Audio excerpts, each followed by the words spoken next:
왼쪽, 오른쪽 모든 측면을 지배한 손흥민은 완벽 그 자체였다. 사우스햄튼의 홈에서 벌어진 프리미어리그 16라운드. 워낙 클래스 차이 나는 두 팀의 대결 결과는 처음부터 정해져 있는 것이나 다름없었습니다. 비록 최근엔 흔들리는 모습을 보여왔지만 손흥민의 폼이 복귀한 토트넘과 달리 사우스햄튼은 7경기 중 승리는 단 한 번, 실점은 무려 36점이라는 부분에서 사실상 이 팀이 손흥민을 막을 수 있는 전략 같은 게 존재할 리가 없었습니다. 스피드는 물론 경합에서도 절대 이길 수 없을 것이 뻔하니 전공법으로 손흥민을 상대할 수는 없었고, 때문에 사우스햄튼이 선택할 수 있는 유일한 전략은 바로 전원이 수비에 가담하는 텐백이었는데요. 딱히 새로울 게 없는 전략이었지만 사우스햄튼의 수비 전략은 생각보다 잘 먹혀 들어가는 듯 보였습니다. 전반 내내 토트넘은 좌우 측면과 중앙을 가리지 않고 사우스햄튼의 페널티 박스를 사정없이 공략했으나 몇 번의 유효 슈팅을 빼면 이렇다 할 효과를 거두지 못했고, 특히 집중 견제의 주요 대상이 된 손흥민은 잠깐 동안 중앙에서 고전하는 모습을 보였습니다. 특히 손흥민이 뛰고 있는 좌측 인버티드 윙은 포워드와 중앙 공격수들을 자유롭게 풀어주는 효과가 있지만 그만큼 집중 견제 대상이 되기 쉬운 법. 하지만 손흥민은 최근 경기에서 연속 골을 터뜨릴 정도로 좋은 활약을 이어갔기에 사우스햄튼으로선 그에게 공이 가지 않도록 패스 루트를 원천 차단하는 것이야말로 패배하지 않는 최선의 전략이었습니다. 그런데 컨디션이 최상인 손흥민은 그들이 상상하는 것 이상의 파괴력을 보였습니다. 아무리 손흥민을 잘 묶었다 한들 전반전에 5골이 들어가는 건 그 누구도 예상하지 못한 현상이었고, 손흥민은 드리블이면 드리블, 패스면 패스, 게다가 슈팅 한 방이 날카로웠던 찬스가 나올 때마다 사우스햄튼 수비에 혼을 찌르는 공격으로 이를 모조리 유효 슈팅으로 연결해버립니다. 무엇보다 공포스러웠던 건 공격 타이밍을 한 박자 빠르게 잡으면서 사우스햄튼 수비들의 예상을 조금씩 앞섰다는 것인데요. 축구 전문가들이 말하길, 사실 이 모든 건 폼이 되살아난 손흥민을 100% 활용한 전략 때문이라고 분석했습니다.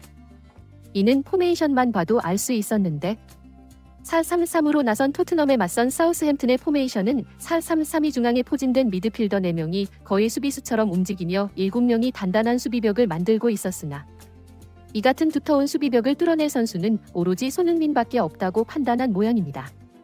비록 사우스햄튼 선수들의 평균적인 피지컬이 180cm를 훌쩍 넘어갈 정도로 압도적이긴 하지만 포스테코글루 감독은 이들의 순간 가속도가 현저히 떨어지는 점을 캐치하고 크로스나 코너킥 같은 세트피스 대신 아예 필드에서 끝장내기로 마음먹은 것이죠.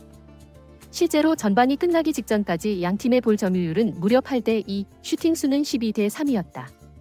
패스 수는 무려 347대79라는 기이한 숫자로까지 벌어졌습니다. 말 그대로 토트넘이 일방적으로 공격하고 사우스햄튼이 그걸 힘겹게 막아내는 양상이 반복된 것인데요. 이대로면 야구 스코어가 나와도 전혀 이상하지 않은 상황.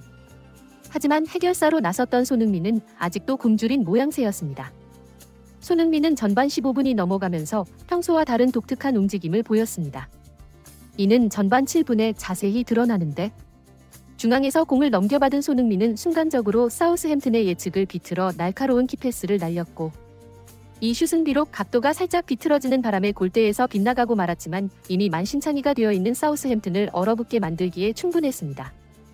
문제는 손흥민이 예측 밖의 움직임을 보이면서 사우스햄튼의 수비가 더욱 굳어져 버렸다는 것. 이때 손흥민은 랑케 부진의 왼쪽 윙어임에도 불구하고 과거 해리 케인이 자주 보여줬던 포스트 플레이, 즉 중앙까지 내려와 공을 받아 연계를 해주는 초유의 선택을 하는데요. 이는 사실 양날의 칼일 수 있었습니다. 보다 다양한 방향에서 공격할 수 있도록 팀의 역동성을 끌어올리긴 하나 적절한 순간에 팀의 주포가 실종돼 버리는 문제 때문에 결정적인 득점을 못해버리는 상황이 나올 수 있었는데요. 이날 한 골과 도움 2개를 기록하는 등 최고의 활약을 선보인 손흥민이 이토록 상대를 몰아붙였던 건 올 시즌 주장으로서 모범을 보이고 있는 손흥민에게 더욱 무거운 부담이 지워졌다는 걸 의미했습니다. 자신에게 얽힌 여러 가지 루머들과 갈수록 거세지고 있는 나쁜 여론들을 잠재우고 선팬심을 되돌리기 위해서라도 사우스햄튼전에서 자신의 진가를 보여줄 수밖에 없었던 겁니다. 그는 중앙에 자리 잡은 손흥민을 보며 컷백 패스를 날리자 손흥민은 이 찰나의 순간을 정확히 포착. 수비들을 뚫어내는 마지막의 방향만 살짝 돌려놓는 가벼운 슛으로 토트넘의 2번째 골을 성공시킵니다. 영국 축구 전문가들은 이 순간 엄청나게 놀라지 않을 수 없었는데요. 그도 그럴 것이 손흥민의 주변을 감싸고 있던 수비수가 자그마치 3명이 있었던 상황에 완벽한 위치 선정을 할 수 있는 건 웬만큼 이름 있는 공격수들도 하기 어려운 동작이기 때문입니다. 게다가 슈팅할 때도 각이 전혀 나오지 않은 상황이었음에도 순간적으로 골키퍼를 속이는 반대 동작은 손흥민이 양발잡이이기 때문에 나올 수 있는 환상적인 장면이기도 했죠. 재밌는 건 전반 내내 손흥민에게 믿음을 보이지 않았던 메디슨조차 은근슬쩍 세리머니에 끼며 그간의 불화설을 잠재웠다는 점인데요.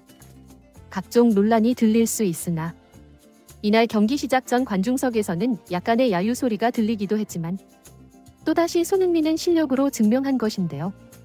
2골만으로 사실상 승기를 잡은 토트넘은 언제 그랬냐는 듯 과거 강팀의 면모를 보이기 시작합니다. 공수 양면에서 활발한 전개로 사우스햄튼의 숨통을 조이기 시작했고 이후 당연하게도 사우스햄튼의 슈팅 기회는 전혀 돌아오지 않았습니다. 오늘따라 손흥민의 크레이지 모드가 발동되면서 다급해진 사우스햄튼 감독은 손흥민 한 명을 막기 위해 토트넘 이선에게 공간을 완전히 열어준 건데요. 45분 동안 토트넘이 실행한 모든 공격은 예리하게 파고들었고 수비를 간단하게 따돌린 손흥민의 천금 같은 크로스 상황에서 파페사르가 수비에게 막히자 손흥민이 다시 한번 공을 빼서 파페사르에게 패스. 워낙 절묘한 패스에 그의 슛을 막을 사우스햄튼 수비수는 아무도 없었죠. 손흥민이 결국 토트넘의 중심이자 핵심 자원임이 다시 한번 증명되면서 경기 종료 후 영국 축구계는 발칵 뒤집어졌습니다. 특히 이번 경기 전반전은 손흥민의 장점이 모두 드러난 에센스 같은 한 판이었는데 가장 의외였던 부분은 리더십이었다는 평가인데요. 토트넘 내부에서도 손흥민은 모든 팀 동료들과 소통이 가능한 선수지만 리더십이 특출하지 않다는 평가를 했는데 이는 최악의 실수였다. 캡틴이 된 손흥민은 리더십의 진가를 완벽하게 드러낸 게 바로 이번 경기였는데 소통은 기본이자 말이 아닌 행동으로 모범을 보이면서 트렌디한 소통형 주장의 모습을 보였기 때문이다. 심지어 정신적 어려움을 겪는 선수단의 길을 살리기 위해 자신이 충분히 마무리할 수 있는 상황임에도 어시스트로 방향을 틀었고 덕분에 파페사르와 메디슨 모두 나란히 골을 넣을 수 있었다. 게다가 그는 현재 반대쪽 측면에서도 여러 번의 키패스를 보낼 정도로 성장했다. 잔실수가 없진 않았지만 적어도 전반전에 그가 없었다면 토트넘의 패스를 주도할 선수는 없었다고 봐도 됐다며 극찬을 아끼지 않았습니다. 이날 손흥민의 평점은 9.3점으로 양팀 선수 중 최고였으며 최소한의 절제된 움직임에도 터치 22번, 패스 성공률 88%, 이 밖에 키패스를 적절하게 뿌려주며 동료들에게 많은 기회를 제공했는데요. 재밌는 건 손흥민의 이 같은 연속 득점 행진이 지난 시즌 기록보다 훨씬 빠르게 진행되고 있다는 겁니다. 스카이 스포츠에 따르면 해리 케인이라는 주포를 잃어버린 토트넘이 이길 때나 질 때나 항상 비슷한 스타일을 유지했고 이는 토트넘이 이길 수 있는 경기에서만 이길 수 있었던 고질적인 병폐를 의미했습니다. 진두지휘하는 손흥민은 보다 자유로운 룰에서 토트넘의 변화를 이끌고 있다. 이는 토트넘이 선택할 수 있는 전략이 그만큼 무한해졌다는 걸 의미합니다. 토트넘은 초반 부진했던 듯 싶었지만 결국 12위 자리를 탈환했고 이번엔 정말로 챔피언스리그 진출 자격을 얻을지 모른다며 극찬을 아끼지 않았습니다. 더 충격적이었던 건 아직 손흥민의 몸 상태가 100%가 아니었다는 것인데요. 실제로 포스테코글루 감독은 경기 후 인터뷰를 통해 최근 토트넘 선수들의 부진으로 결과를 장담하기 어려웠지만 손흥민이 그들의 공백을 잘 메워준 덕에 승리할 수 있었다고 밝혔습니다. 특히 손흥민은 지난 첼시전 부상 이후 자주 명단에서 제외되면서 부진한 출발을 보여야 했다고 고백하면서도 손흥민은 팀에 대한 책임감 때문에 부상을 참고 억지로 경기를 뛰었다는 사실을 뒤늦게 털어놓으며 나는 그 점을 매우 중요하게 생각한다. 손흥민은 골도 훌륭했지만 동료들에게 보낸 어시스트는 결정적인 순간에 나올 법한 월드클래스급 크로스였고 끝까지 포기하지 않는 그의 저력은 이미 여러 번 증명됐다고 말했습니다. 이것은 오직 손흥민만이 보여줄 수 있는 자질이다. 가장 힘든 리그로 정평난 프리미어리그에서 세운 기록들과 골 기록을 보면 알 수 있다. 그동안 토트넘이 들쭉날쭉한 성적을 보인 이유를 묻는 질문에 관해서는 이미 모두가 알고 있지만 토트넘의 핵심 선수는 손흥민이다. 그의 컨디션에 따라 성적이 좌지우지되는 건 당연한 이치다. 그가 팀에 안정적으로 기여할 때면 토트넘은 항상 승리했고 그렇지 않으면 종종 패배나 무승부를 기록했다. 하지만 분명한 건 존재 자체만으로 손흥민은 매번 경기를 뒤집어버리는 저력이 있다는 것이고 그가 정상 궤도로 돌아온 이상 프리미어리그 경쟁팀들은 잔뜩 긴장해야 될 것이라고 강조하기도 했죠. 오늘 또다시 프리미어리그 역사의 기준을 새로 쓴 손흥민. 이번 경기는 그가 왜 늦은 나이에도 빅클럽들의 구애를 받는지 여실히 증명된 한판이라고 말할 수 있겠습니다. 시청해주셔서 감사합니다. 구독과 좋아요 잊지 마시고요. 다음에 더 좋은 영상으로 찾아뵙도록 하겠습니다.